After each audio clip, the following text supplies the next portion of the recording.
Unamwabudu? Kuabudu sisi ni kama sasa wanini wake, wafuasi wake yani. Wa huyu mtu?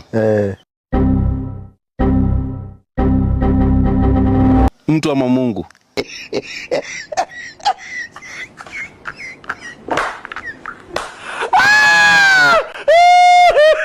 Ni Mungu yani, si mtu, Mungu. Komanyoko. Kwa hivyo wewe unapofanya ibada unamwabudu huyo Bwana.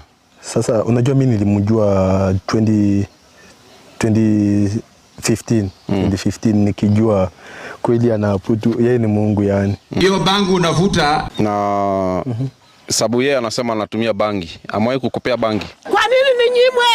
Bado. Wewe uvute bangi? Hakuna.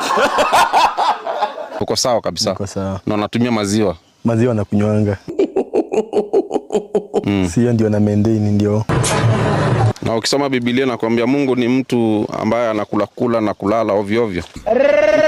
Mungu si mlalaji. Ni mtu ambaye ameumba jana